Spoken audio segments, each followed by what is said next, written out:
This November, when the chips are down, America needs a leader it can turn to.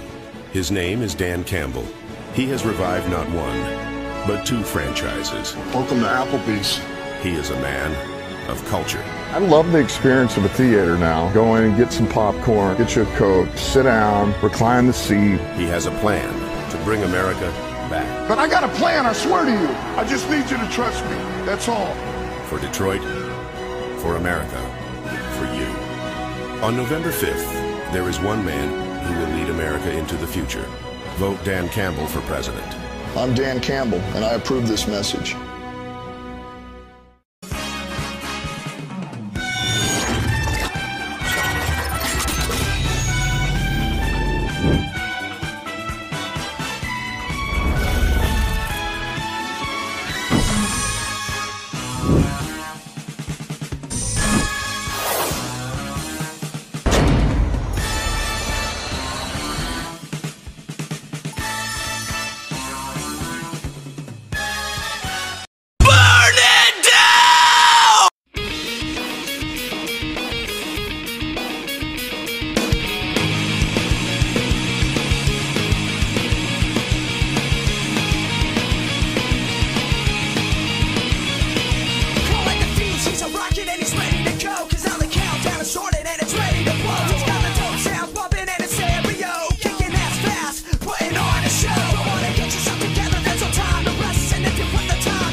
Nashville, Tennessee. Acknowledge your reigning, defending, undisputed NFC North Heavyweight Champions of the world, the brand new Detroit Lions. As yeah, the Lions got a game this week for Week 8 as we got Tennessee coming to town as the Lions are back home finally. So we got a home game against the Titans this week. And yes, let's not get too carried away with the background photo there. Yes, we all know a lot of people like the Lions. We all know about the NFL changing their page on Twitter to saying if you don't like football, then you lying. And yes, we all know everybody likes Mudkip, and I know a lot of people like the Mudkip profile pic I have now. We all know everybody loves Mudkip so much to where millions of people would watch Mudkip for 10 hours like some insane psychos. As much as I love Mudkip, I don't think I could even last 5 minutes in that 10-hour video of Mudkip. I know, I'm pretty weak. Please, I'm growing soft. Save me from this horror. Anyway, enough of that talk. Let's get right to the game, though, itself. So, of course, the point spread for this line. This is interesting. Because Detroit enters this game as 11-point favorites. They're favored by nearly 2 touchdowns on the Titans.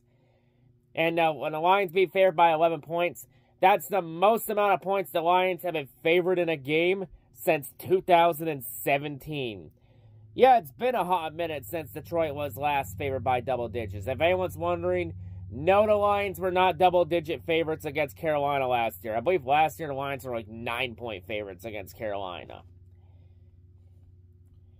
So, yeah, before anyone says, oh, what about Carolina last year? No, they were not. They were 1 point short of being a double-digit favorite against Carolina. Close, but no cigar. And we all know close doesn't mean jack shit unless you're playing horseshoes and can grenades. Anyway, now back to the game. So, of course, Tennessee, they lead the all-time series against Detroit 10-3. And the biggest factor is that Tennessee is 6-0 against Detroit ever since they relocated from Houston. Because the last time Detroit beat this team was all the way back in 1995, when the Titans were still the Houston Oilers. Ever since the Houston Oilers relocated to Tennessee to become the Titans, the Lions have not beaten this team since. But I'm reckoning right now that there's this very strong possibility that all that changes this Sunday. We'll get to that in a little bit. So, of course, Tennessee this year, they're 1-2 on the road this year. They're 1 win on the road this year. That's actually their only win this year, which was that Week 4 Monday night game against Miami. And Detroit this year is 2-1 at home. So let's get to the key players on the Titans offense. So, of course, the QB for this squad, Will Levis, is questionable for this game with a shoulder injury. So if Will Levis cannot go in this game, they have Mason Rudolph in for Plan B.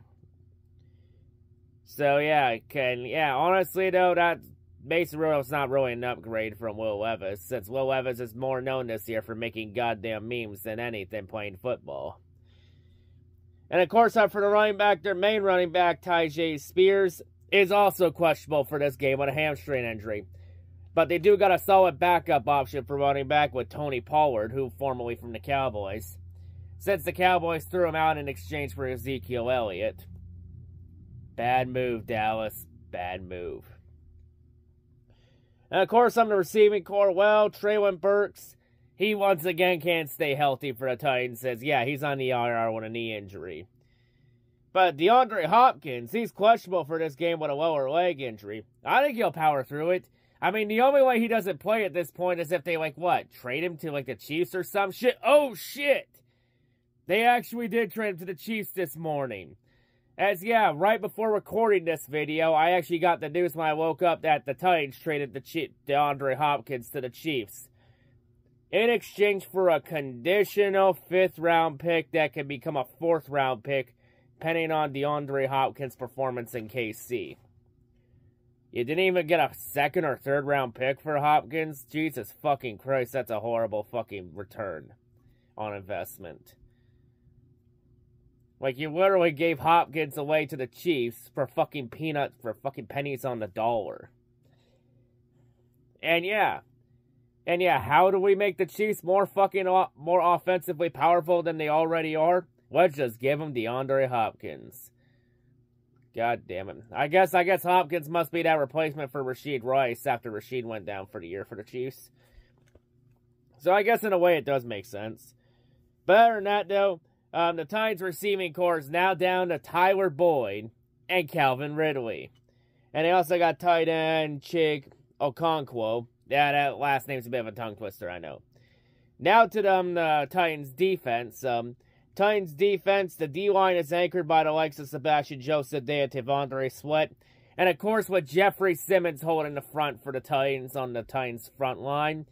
And let's be honest, Jeffrey Simmons, without a doubt, is easily the best player on the Titans right now. That's no bull. In terms of the linebacking core, well, there's no Cedric Gray, as he's on the IR with a right shoulder injury. And Kenneth Murray is questionable with a shoulder injury as well. But they do got 2 other linebackers to anchor that core with Arden Key and Harold Landry. And the secondary is also banged up, as Chidobe Awuzie is on the IR with a groin injury, and L'Jarius Sneed is questionable for this game with a quad injury. So left in the secondary to anchor it down are the likes of Quandre Diggs, the former Lion, and Amani Hooker. Of course, the head coach of this squad is rookie head coach Brian Callahan in his first season with the Titans. Formerly was the offensive coordinator for the Bengals. So far, if we're trying to find out if it was him all along or if it was just Joe Burrow making him look good, so far it's leaning towards Burrow. But let's be honest, Callahan didn't have a fair hand this year. We'll revisit that question in 2-3 years from now. And also, the offensive coordinator is Nick Holtz, and the defensive coordinator for the Titans is Dennard Wilson. So in terms of Titans' offensive rankings, well, the Titans, they're one of the worst offenses in the league. 32nd overall, 32nd in the pass game, but they are pretty solid in the run game. 21st in the rush game. And in terms of defense, well, the way they are this year, it's kind of like Mike Vrabel never left, because usually they can have one be good and the other be dog shit, but both can't be good in the same year. In this case, it's the case with the defense. As in terms of yardage, they're the #1 defense in the league. number 3 against the pass, and number 7 against the run. So, yeah, like, the only thing that the Titans' defense struggles is generating turnovers and giving up a lot of points per game. Other than that, they're actually a pretty solid unit overall, all things considered. So, I think the big keys to winning the game, of course, is 100% the big key is to stop the run for the Titans. Because we see it right here. You stop the Titans' run game, you stop that entire offense. Because the Titans still probably think they have Derrick Henry in the backfield. It's like, no, Derrick went to Baltimore, dummies. And in terms of defense, well, we got established the run. And, of course, on the pass game's going to be a bit of a hit, though, this week, since Jameson Williams is now out for 2 games after he got busted with PES. Not performance-enhancing drugs, performance-enhancing substances. There is a difference between the two. And honestly, I'm not going to judge J-Mo and call him an idiot and turn on him like a majority of the fan base is because, you know, Daff's going to Daff, I guess. Or in this case, Dalf's going to Dalf. Because we don't even know what substance it was that J-Mo got busted with. And if he had a prescription or not with it. Like, I imagine this, whatever it was, they're probably not going to reveal it. But whatever it was, he probably had a prescription for it and he didn't file it correctly to the NFL. Since a lot of prescriptions have to be filed to the NFL, and the NFL is pretty tight on it. Or maybe we put our conspiracy tinfoil hats on and we can say the NFL is trying to slow the Lions down because Detroit's getting too good for the league too quickly. Even though Detroit's has the number 2 best record in the league, and the Chiefs still exist at 6-0. But who knows? Since Detroit now with the win last week, they're now the number 1 seed in the NFC. And now their number 1 competition right now, outside of Green Bay and Minnesota, is... Wait a minute, am I reading this correctly? The Washington Commanders at 4-2 at number 2. How the fuck is Washington number 2? Damn. Washington really is turning things around without Dan Snyder holding them back. Damn, that is a bit of a shock.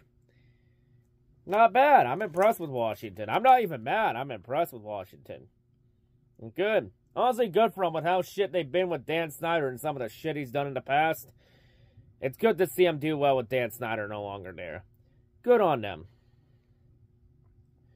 But anyway, back to this game. Yeah, like, this is a very crucial game. I mean, the Lions have to win this game. I mean, when you're favored by 11 fucking points in a game, you have to win. Because if you don't win, everybody's not gonna mock and make fun and mock the shit out of you and call you frauds if you don't win this game. I know a lot of people are gonna call this a trap game because, oh, this is the first time in 7 years the Lions been favored by this many points, and it's against a team the Lions haven't been since they relocated. You know, I'm not really buying it. I don't think this is a trap game. I think the Lions handle their business. I'm not going to take 11 points. That's too damn risky. I got Detroit by 5 points in this game. I'm going to take Detroit 25-20. You know, I would have probably taken the 11 points, if we had Hutchinson still there, but we still don't have our answer at pass rusher. We probably may not get one until next week when we get close to the deadline. As there's been a lot of rumors of guys that could be in the running for the Lions. I mean, there's been the Max Crosby thing, the Myles Garrett thing. There's even been Zadarius Smith. Even Trayvon Walker with the Jaguars has been mentioned in a couple of rumor cycles. It's going to be interesting to see who the Lions get. I know a lot of rumors have been leaning toward possibly Myles Garrett. I know a lot of the fan base wants Max Crosby. I mean, of course, Max Crosby's saying he wants to be a Raider. He's only saying that for fucking PR reasons. So, yeah, but yeah, overall for this game, you know, the Lions, this is a game the Lions should win, and I think they will win. Like, the Lions just need to handle their business, do their job, get this win, go to 6-1, and keep atop of the NFC. You know, I think the Lions get the job done. You know, I know Tennessee has had Detroit's number for quite a bit, but hey, all streaks got to end eventually at some point. And I think even though Tennessee's had our number for quite a bit, you know, they said the same thing about us about the Seahawks and the Cowboys when we played them the last when we played them. And look what happened. We conquered our demons against both of them. Especially the Dallas one. Oh, goddamn. And especially on Jerry Jones' 82nd birthday. But yeah, I think this one, the Lions finally conquered their demons. And I think this Sunday, the Lions will finally beat the Tennessee Titans in a regular season game. See, I got the Lions winning, go to 6-1. Let's go handle our business, and let's conquer our demons in Tennessee. Sadly for any Titans fans that comes to the game, sorry. We don't have as many bars at Ford Field like you do in Nashville. My bad. At least your new stadium looks pretty good, though. Not gonna lie. That new stadium actually looks really good. Can't wait to see that thing when it opens, finally. Looking forward to it. But anyway, that's all I gotta say. Hope everyone's a great day, and I'll see you all later. I'm out. Go Lions.